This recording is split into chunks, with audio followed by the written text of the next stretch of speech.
At L&M Fine Jewelry, we hand select our diamonds to give you the very best prices possible. Monty knows a great deal when he finds one. Find your great deal at L&M Fine Jewelry. Your diamond destination. Hey, what's going on, everybody? Samuel Akem here, and I'm back with another one. Today we are looking at Montana versus Portland State. It was a very interesting matchup. There was a lot that went on in this game, a lot of which I'm going to talk about on my Tuesday video, so please go check that out. Today, we are here to break down the highlights from this game. It was a two-halved game. They started the Grizz started the game off with Ayat in the game. He wasn't playing the hottest. He finished 7 for 13, 50 yards, and an interception. He got injured, so that forced the Grizz to put Logan Fife in the game. He went 9 for 14, 197 yards, 3 touchdowns. He also had a rushing touchdown as well, so 4 touchdowns all in the second half. Logan Fife played lights out in the second half. He really lit it up. It was crazy. Dante Chachere, 11 for 16, 188 yards, 2 interceptions. The Grizz, once again, had 3 turnovers. That's 4 games, 9 turnovers in the last 4 games for the Grizz. They had none in the UC Davis game, but Cal Poly, Portland State, and Northern Colorado, they had 3 turnovers in each of those games. The Grizz moved to 8-3, 5-2 overall in conference. If you guys stayed up and watched the Montana State versus UC Davis game, they clinched the Big Sky title, a share of the Big Sky title. There's still some things that could happen this week that could maybe shake things up, but they are the Big Sky champions currently. But in this game, Eli Gilman woke up once again, 14 carries, 134 yards. His longest carry was 45 yards. Sori Recanelli had a long 81-yard touchdown reception on a slant. 4 receptions, 102 yards, and a touchdown. Aaron Fonts had a long fade touchdown for 35 yards, 6 receptions, 90 yards, and a touchdown. Those were the 2 leading receivers. The next after them was 1 for 15. That was Eli Gilman. But it was a great game. I know Grizz fans have a lot to say about the quarterback position at the University of Montana. That's been the discussion all season long, and people want to continue that discussion. But right now, we're talking about this Montana versus Portland State game. It was a really good game. The Grizz got the victory. And we can talk about everything else on my Tuesday video, so please go check that out. I'll be giving my thoughts about everything that took place this weekend, and you guys can go check it out there. But make sure you guys hit the subscribe button, make sure you guys hit the like button, make sure you guys comment your thoughts about this game down below, and we will get straight into it. Okay, Portland State started with the ball. This is something that Coach Houck does on purpose. If they win the toss, he wants them to defer for the second half, and then he wants to pin the opposing team against the north end zone. That's not a bad decision to make. That's usually when the fans are the loudest, and put them against that end zone. So Hayden Harris is going to start the game off with a TFL in the backfield. That is a really good play right there. Really good job right there. Really good job. So, the guard is blocking. The guard is pulling, actually, and Hayden Harris is just going to follow right behind him and go get the back. Trying to run a little power here. Portland State's trying to run a little power here, and it is blown all the way up. Good play by Hayden Harris to start the game. That's a really big time play to start the game. Here you go. You got a 3rd and 5 for Portland State. Montana looks like Montana's kind of in it looks like Tampa 2 over here, or it looks like cover 2 over here, and it looks like they're in a cover 6 over here, because it looks like a quarters and a quarters here. So this is kind of looks like a cover 6, if you would call it a cover 6. And Chachere is going to find his receiver on the fade route down here. So one thing I was confused about is it looks like a cover 6 here, the way that Krishan Gordon is getting is getting off the hash, but Trevin Gradney also bails as well. So either they had a bust in coverage and they weren't really sure of assignment, or I don't know. Maybe that's just how it's looking. Maybe it actually is just quarters and it's not cover 6. But Krishan Gordon's really getting up out of there, and he's off the hash, which made me think that he's maybe a half-field safety. But either way, the receiver's going to be wide open. They had a penalty on this play as well. I can't remember what penalty it was, but they're going to decline that and take the first down. I think it might have been an offsides, actually. So let me go look. Yeah, I completely missed that. Offsides by Riley Wilson. So Portland State gets a free play, and they get the chunk play on the free play. Really good job. The Montana defense was, I don't want to say like struggling, but well, yeah, a little bit. They were having a hard time trying to get stops on this Portland State team, but this is a decent offense. Dante Chachere is a good player. He can make things happen. They had two really good running backs, Craig and Thompson. They were really making things happen. but you know, Montana prevailed in the end. Here you go. They're gonna try to hit this. Looks like a bang route from the running back. This is a running back. They spread him out a lot. Looks like a bang route, or maybe it's just a slant.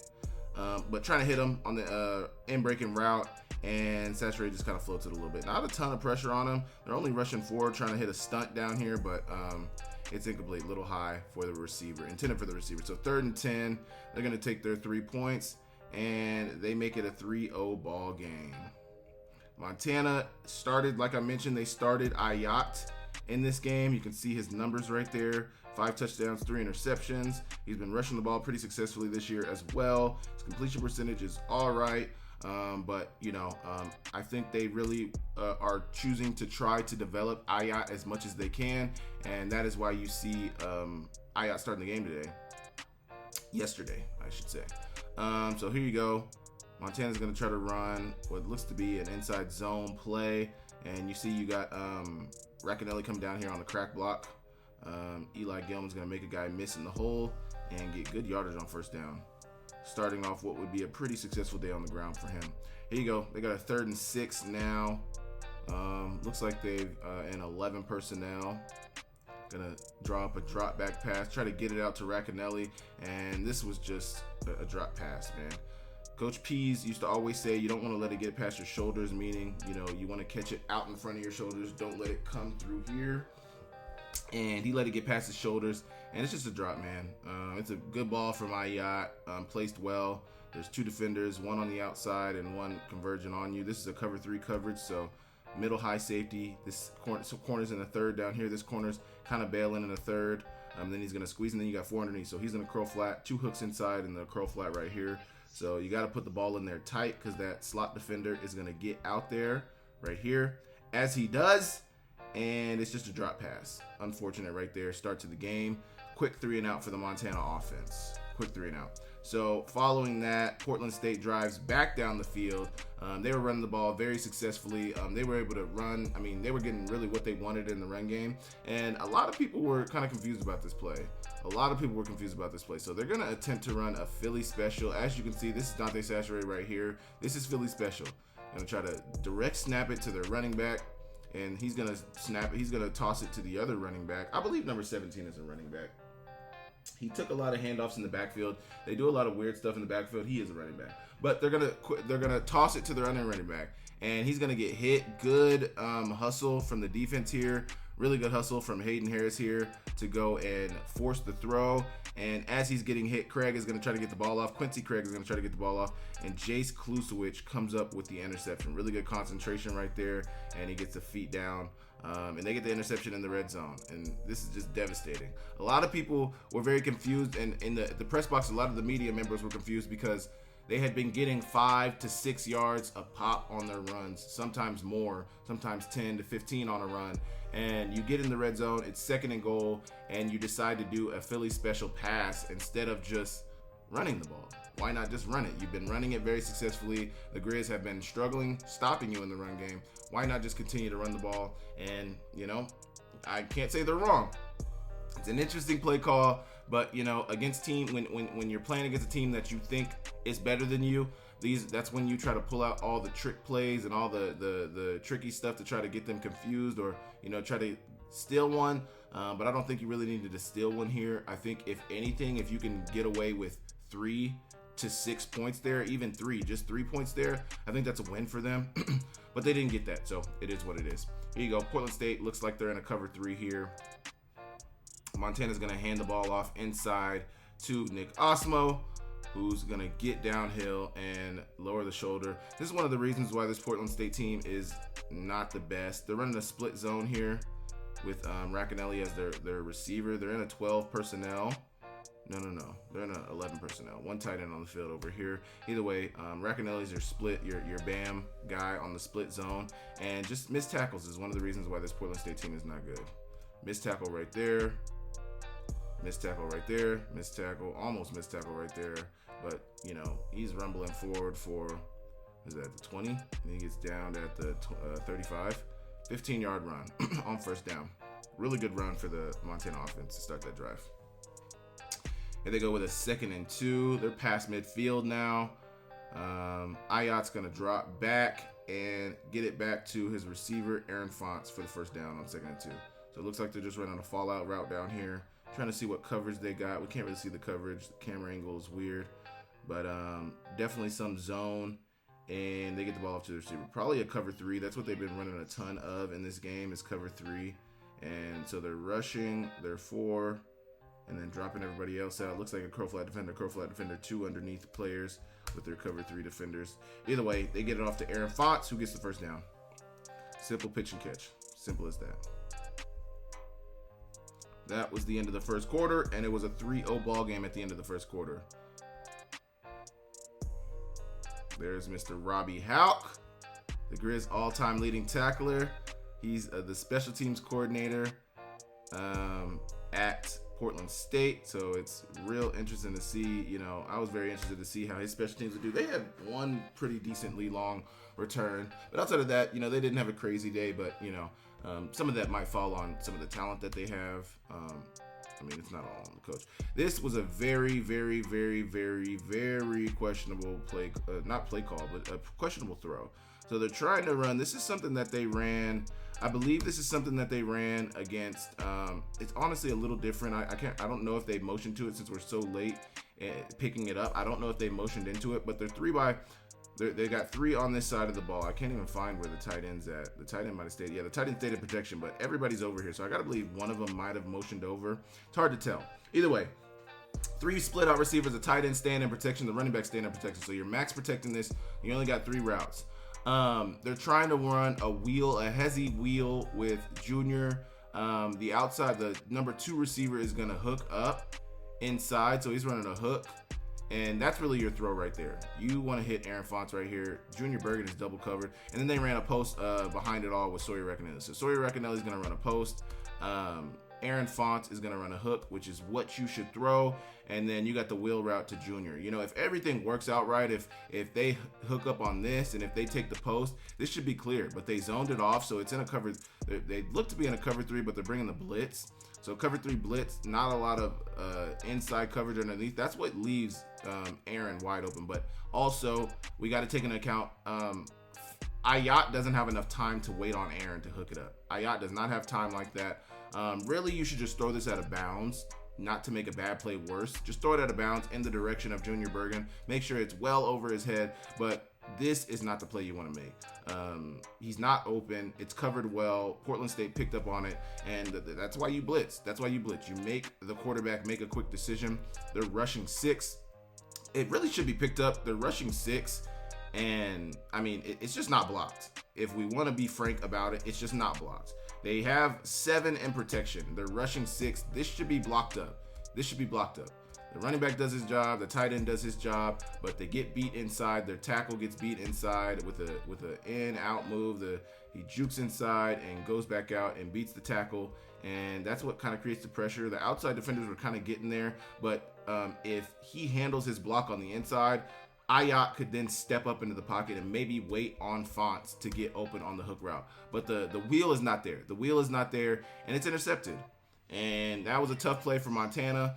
They get down in the red zone. They're at very least going to get 3, and they walk away with nothing. So not a good start to the game offensively for Montana. They did what they needed to do to drive down there and get down there. But when it came down to it, when the rubber met the road, the turnover is ultimately what people are going to remember. In the Treasure State, University of Montana football is a way of life. Lithia Ford has long been a proud sponsor of Grizz football, and Lithia Ford of Missoula is thrilled to have several of the best Montana football seniors driving the best trucks in Montana. Aspen Sound is the premier car audio and accessory shop in Montana. Aspen Sound makes sure the boys are riding in style with tinted windows and state-of-the-art stereo systems. There's always a party in Montana. Whether you're going to a concert, a wedding, or a football game, the Montana Party Bus will get you there. Skyline Sports and ESPN MT cover the Big Sky with more depth than anyone. Check out SkylineSportsMT.com and tune in to Nuanez Now on 102.9 ESPN Missoula every day.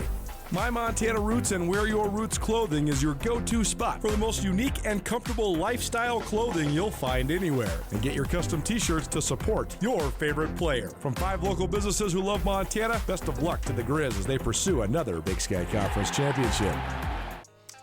So here you go. Portland State's got the ball back. 12 minutes to go in the second quarter. Sachere's behind center. Looks like Montana's in a Tampa 2 coverage.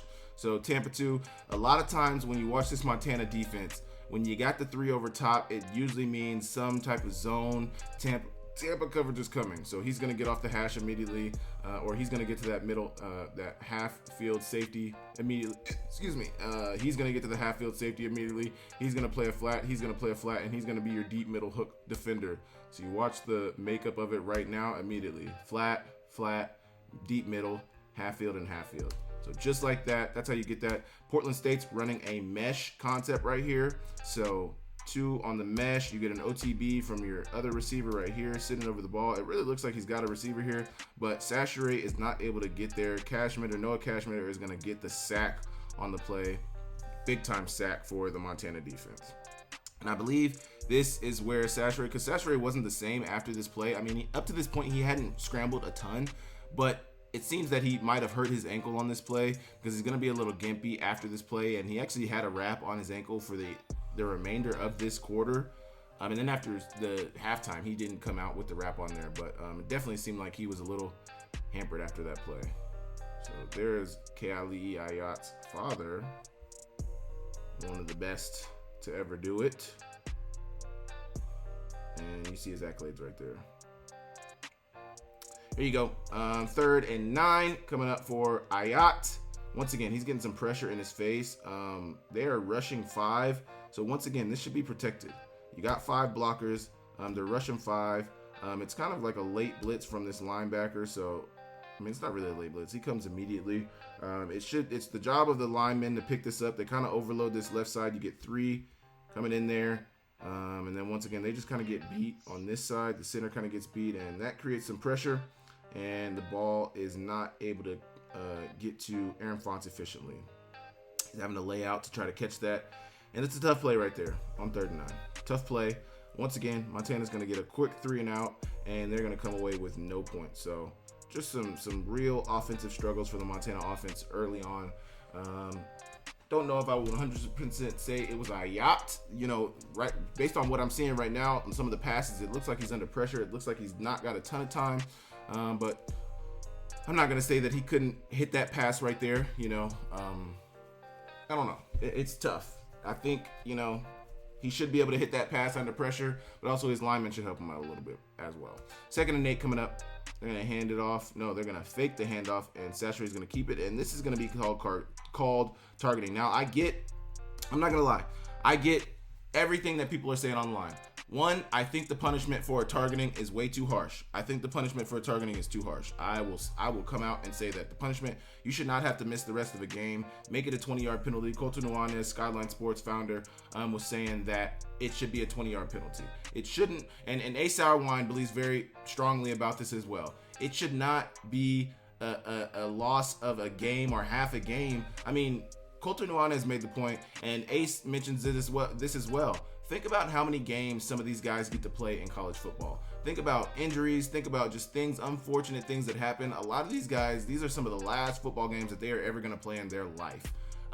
When you take somebody out of a game for a targeting like this, you're taking away a half of football for them. Sometimes if they do it at the beginning of the second quarter or the beginning of the third quarter, you're taking away that half and you're taking away the beginning of the next game, a whole half. That's a whole game of football for a lot of guys that they can never, ever get back. 4 quarters of football that they can never get back. I think the penalty is too harsh. They should not have to sit out for the rest of the game. They should not have to sit out for the first half of the next game if it happens in the second half. The penalty's too harsh. They need to change it. But with that being said, I understand that Sachere slid. I understand all of that. I understand that he kind of led with his shoulder pad. But to me, we watched it in the press box a lot, and they played it over multiple times. I mean, obviously, we're watching the live feed. I felt like it was targeting.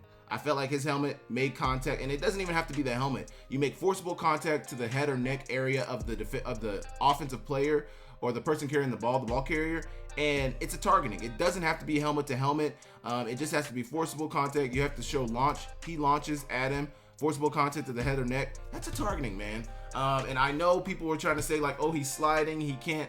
How is he supposed to pull up? I get all of that. It's tough. But by the rule of the law, it's a targeting. I think instead of disputing if or if not it was a targeting, they need to change the rule. The rule needs to be that it does not need to be that a player has to sit out for a whole half or a whole 2 halves if they do it in the second half, early in the second half of a game. They shouldn't have to miss all that football. These guys don't get to play a ton of football, and it's a very, very harsh penalty for a college football player to have to sit out for so long for that type of penalty. I think it's good that they changed the rule. You know, back when I first started playing college football in 16 and 17, I can't remember exactly when they changed the rule, but players used to have to go in the locker room. When they got ejected, you couldn't stay on the field. You had to go in the locker room and watch the game. Hopefully they had a TV. You know, at some of these road stadiums, like sometimes you couldn't even watch the game because they don't always have TVs in the locker room. It's tough, man. So at least they changed that. You can stay on the field now, but I think they need to change the rule entirely and not make it like players shouldn't have to sit out a whole half. Look at this. That's targeting, man. I mean, forcible contact to the head or neck. That is what they're looking for targeting. Launch, forcible contact to the head or neck. I understand the saturate slid super late, and part of me wants to say, like, if the quarterback slides late, that's on him, man. Like, he waited until the absolute last second. Look at all these maroon jerseys around you, dog. 1, 2, 3, 4, 5, 6, 7, and you wait until the last possible second to slide. Like, it's a setup for failure for these defenders. The defenders are in a very, very hard position. I 100% understand that. These defenders are in the toughest position. But dang, I mean, like, he waited until there was literally no green grass to be had left, and then he's gonna, all right, now I'll slide. That is targeting, though. Watch the forcible contact. That is helmet to helmet. It doesn't have to be helmet to helmet, but that is helmet to helmet. Forcible contact to the head or neck area. I mean, that is the rule of the law, man. That is the rule of the law. So I get all the arguments, people saying he's sliding. Yes, but based on how the rule is written out in the rule book right now in NCAA, that is targeting, ladies and gentlemen. That is targeting. Tough outcome for Ryder Meyer on his senior day. Don't know how many more football games he has to play this year, and it's just tough that happens. Good thing it happened in the first half, so he doesn't have to miss any of his last Cat Grizz game. But yeah, that's tough. That's a tough penalty. It's a tough penalty. So here you go. That drive continues for Portland State, and they're going to get it to the receiver, Eric Denham. He was their leading receiver yesterday with 6 receptions for 57 yards. Tanner Beeman had 1 for 56. That's their tight end. He will get his reception in the second half. So he's going to try to make some things happen, and you got to put the ball away, man.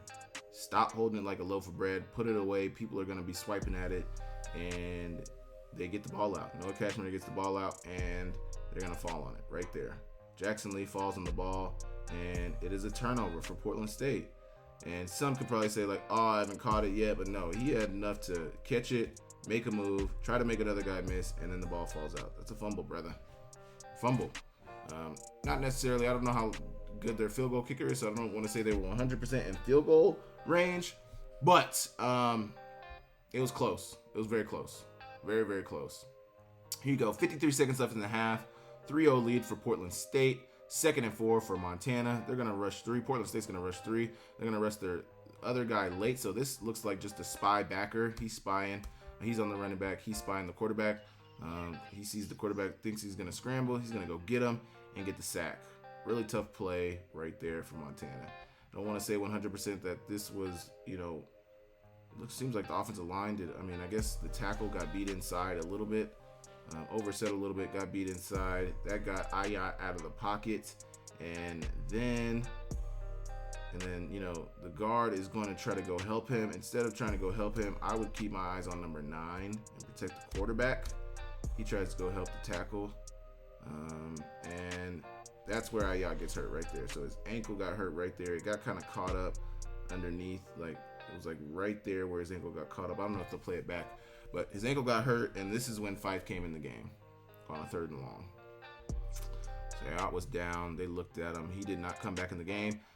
Introduce Mr. Fife. 3rd and 5 for Logan Fife, and he's going to get sacked. So once again, the right tackle this time is going to get beat inside, and he gets a line to the quarterback. That's tough. That's tough right there. Tough. Portland State's only rushing 3 here. It seems like they're playing a ton of coverage. They're spying the quarterback. They're playing man, actually. Well, it looks like they're playing man. Can't see their safeties, but it just looks like they're playing man. Definitely just playing man. Wondering who this guy is defending. They might be playing cover one robber, so he's just robbing anything coming inside. That's what it seems like. Either way, it's going to be a sack for Portland State. Tough play for Montana. First play for Logan Fife. And Montana did some weird stuff before the end of the half. That should have really run the clock out right there, but they let the refs. There's a 1 second discrepancy. Instead of everybody just, all right, let's just run the clock out. Nobody's mad about that. They kept that 1 second on the clock, gave Montana a delay of game. Instead of punting it, Montana then ran a fake spike or a fake knee and handed off to Eli Gilman. He got about 20 yards on the run. But that's going to bring halftime. 3-0 lead for Portland State at halftime. You see they're showing Ayat. I think he has his ankle taped right there. But I think they're going to leave him out for the rest. They did, not I think. They left him out for the rest of the game. Here you go. Fife's going to start the second half. You got a 1st and 10 right here. And they're going to hand it off to Eli Gilman on the jet sweep to the outside. And he's got some juice, man. Really, really good run for about 15, close to 20 yards right there. 14 minutes to go. Here you go. You get it off to Fife right here.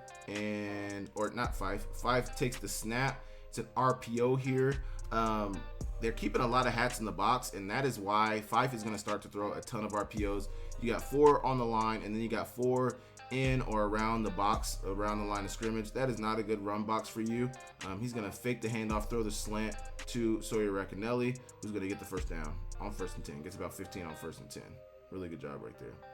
Here you go. You got another 1st and 10. Another RPO. Get it out to Aaron Fonts this time on the backside slant. Once again, you got 1, 2, 3, 4, 5, 6, 7, 8. Close in or around the box.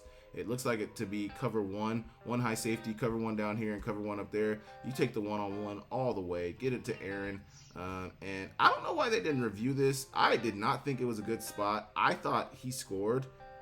I have no idea why they didn't review this. I have no idea. I mean, it doesn't seem to me that his foot came down, or that his knee came down or anything. I don't have the angle of the side judge over there, but even from my angle, it looks like he stays up and gets into the end zone. I guess the ref didn't think so, and they're going to do the quarterback sneak, and Logan Fife is going to get into the end zone. It's a big scrum down there, but Fife gets into the end zone for the touchdown. Montana's first touchdown of the game, and they get him with a flag, I believe, right there. Unsportsmanlike. They didn't show it. We can talk about that at another time, but they got a flag right there. They got a couple unsportsmanlikes during touchdowns. That is what it is. Portland State is going to answer immediately on this touchdown. Thompson starts to run the ball very successfully. See right here on 1st and 10, he gets about 14, 15 yards on 1st and 10. Now they're in the red zone. They're going to hand it off to Quincy Craig, and he's going to get in the end zone virtually untouched. Really good job. I mean, they were running the ball really successfully. Look at this offensive line out here, blocking down, hammering everybody inside, and he's untouched. And then you got a good block from your outside receiver out there. Just really, really good job from this Portland State offensive line. And their running backs, Quincy Craig and DeLon Thompson. Really good job right there. Touchdown. They regained the lead at 10-7. And Montana will get back on the field. They bring Logan Fife right back out. 2nd and 10 for Montana.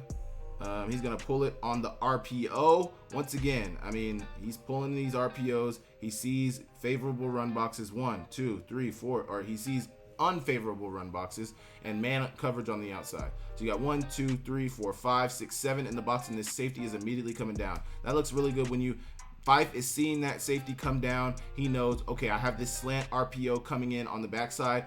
That gives me a window to throw that ball. See the safety coming down, slant coming on the back end. If your receiver wins, you should have a really favorable play. I did not know Racanelli had this in him. 81-yard touchdown. I did not know he had this in him. But he's going to catch it and run away from everybody.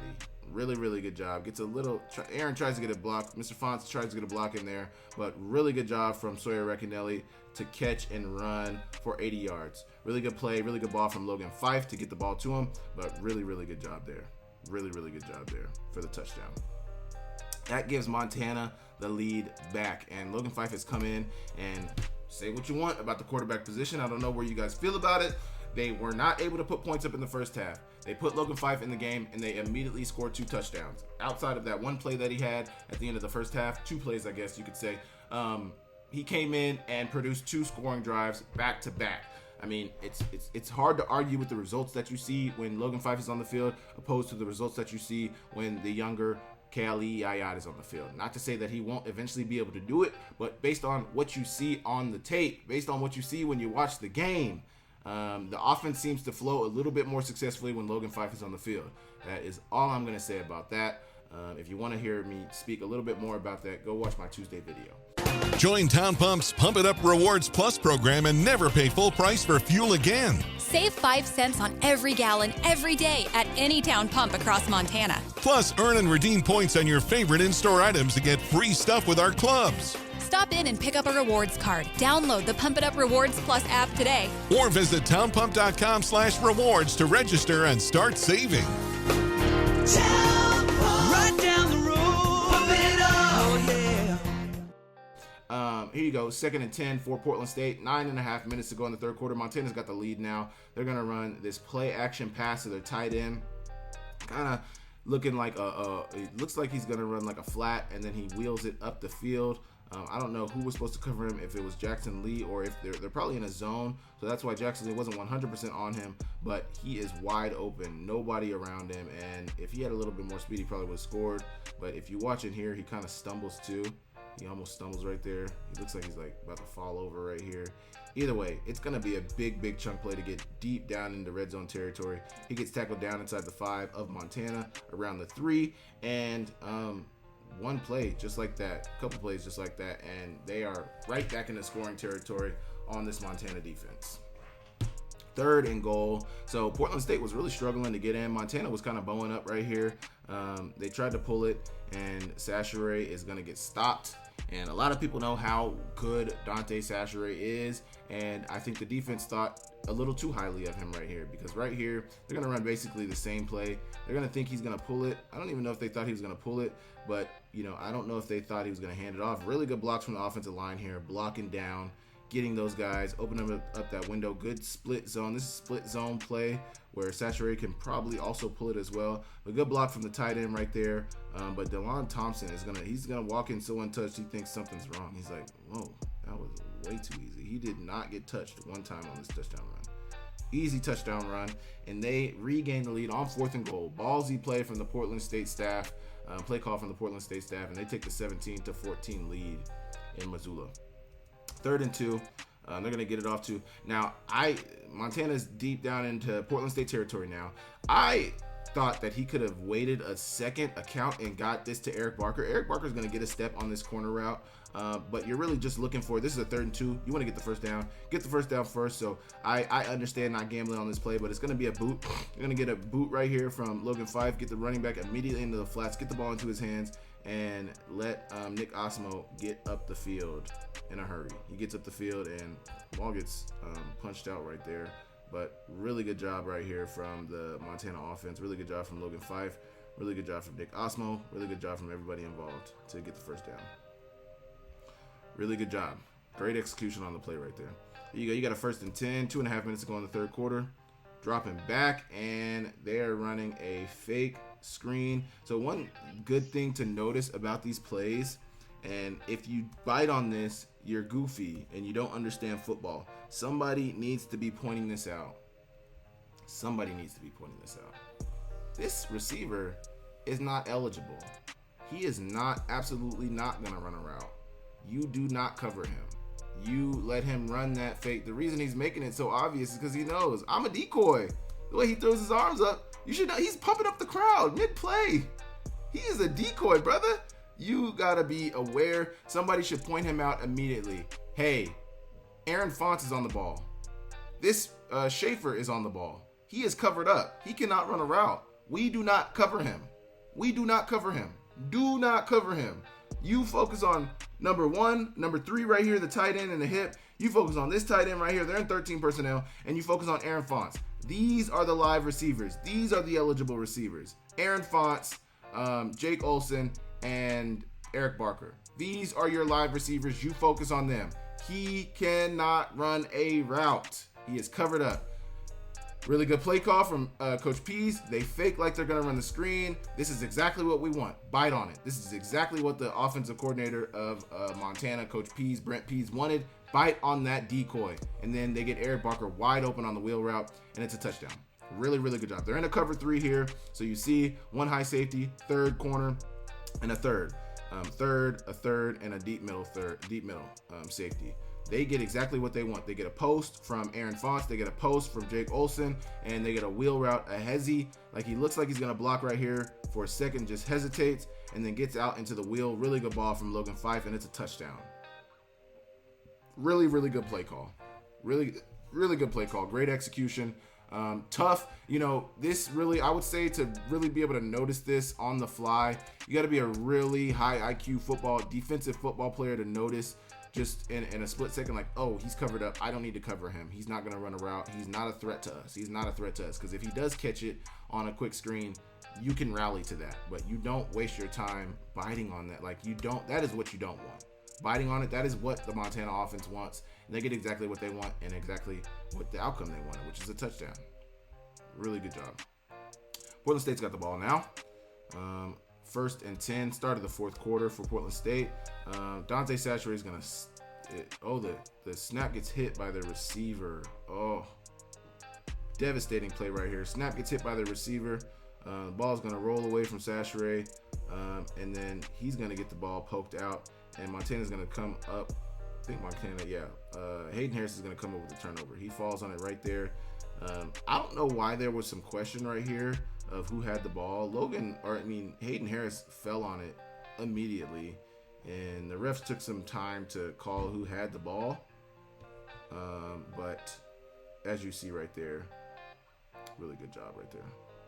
Really good job. So, what is this? They had 3 interceptions and 2 fumble recoveries.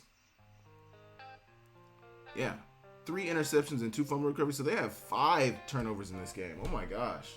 I forgot about the fumbles. I completely forgot about the fumbles. So they have 5 turnovers in this game. Really tough from Portland State. Really tough for them to try to get a win when you got 5 turnovers.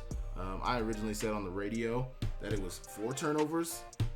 Or 3 turnovers. I said at the beginning of this game, they had 9 turnovers in the last 4 games. They've had, 5 plus, they've had 11 turnovers in the last 4 games. That is crazy switch from how they had been looking early on in the season. And here you go right here. So this looks to me like Aaron Fonts just takes the outside release, makes it look like a fade. This is a play action. This is a design pass, but the way it looks like Aaron Fonts is genuinely actually on a post, just because I know this route concept. They're running the deep over with Sawyer Racanelli, and then they're getting the post over top with Aaron Fonts. He's just it looks like a fade. He wins immediately, and Aaron Fonts has almost 5 yards of separation on him. He takes the immediate outside release. This is not an RPO. This is a design play action pass, and he sees the one-on-one. You see the one-on-one right here with Aaron Fonts. You're going to take that all the way. You see the one-on-one. You're going to take it all the way. So you get the pre-snap motion to get tight down the line, tighter to the formation. He's going to run the over.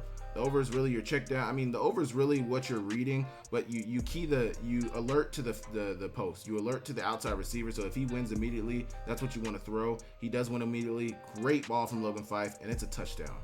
Really, really good job right there. Really, really good job right there from Logan Fife. Oh man, not the gun celebration. No, I don't even know if he was doing the guns though. I think he was just pointing at the camera. I don't know if that's guns. So they've been really trying to crack down on the gun celebration this year in college football, and no guns. This does look like, it looks like he's just like pointing. If he put his thumbs down, it would look like he was pointing, just pointing at but it kind of looks like guns. I don't think he was doing the guns, but they get him with the flag. They get him with the unsportsmanlike, and it's going to be the second unsportsmanlike on Montana after a touchdown. The second. That's tough right there.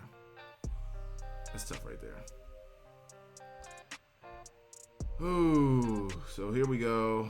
They just got the touchdown. Logan Fife has been dialing it up. He's been wheeling and dealing on this Portland State defense. And frozen. Actually, don't know what's going on.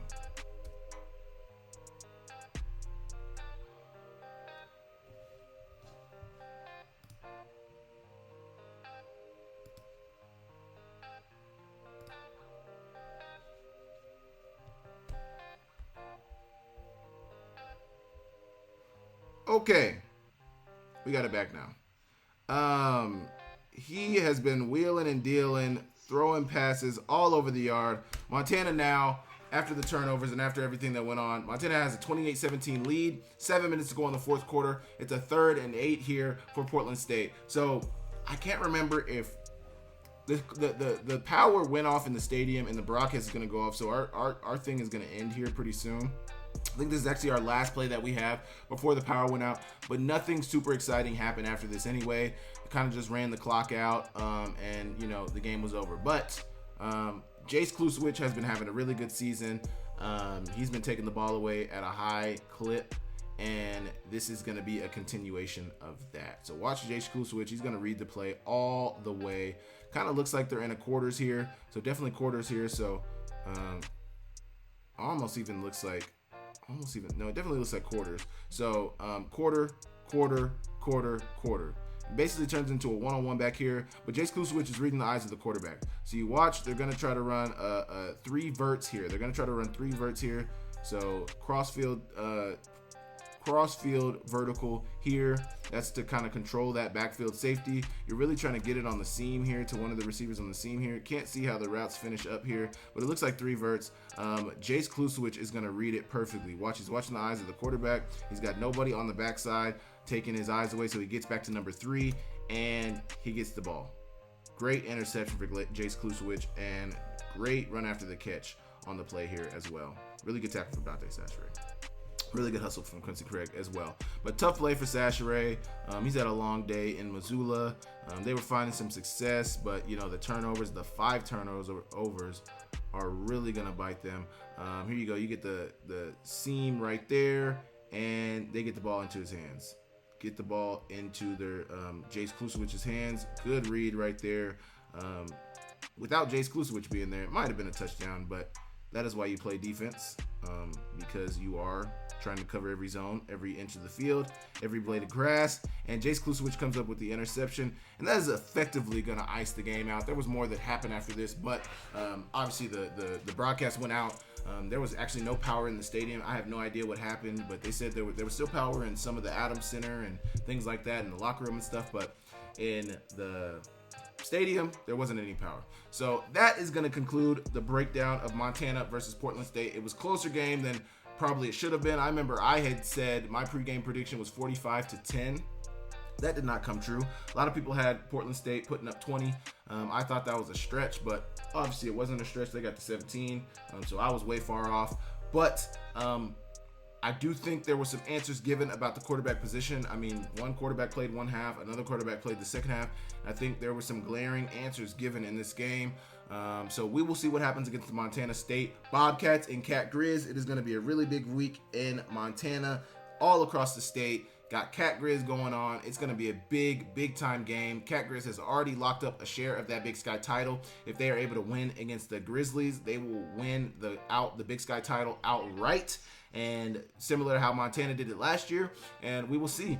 I saw a stat that the last 3 years Montana State has played for the Big Sky title, and they were 1-2 on the road. So now 4 years in a row, for the last 4 years, Montana State has played for the Big Sky title, and they were able to win it this year against UC Davis. So now they will be playing to see if they win it outright or if they will be sharing it with somebody they just beat in UC Davis. But we will see. You guys let me know what you guys thought about this game. Leave your comments down below. I will have a lot more thoughts about some of the things that took place in this game in my Tuesday video, so please go tap into my Tuesday video. I'll give my thoughts about everything that's going on with Montana football, what I think about their playoff hopes, all of that good stuff. You guys can check that out on Tuesday. I appreciate you guys for tapping in. Please leave me a like. Please subscribe to the channel. It helps a ton. Leave me a comment down below, and I will catch you guys next week. See ya later.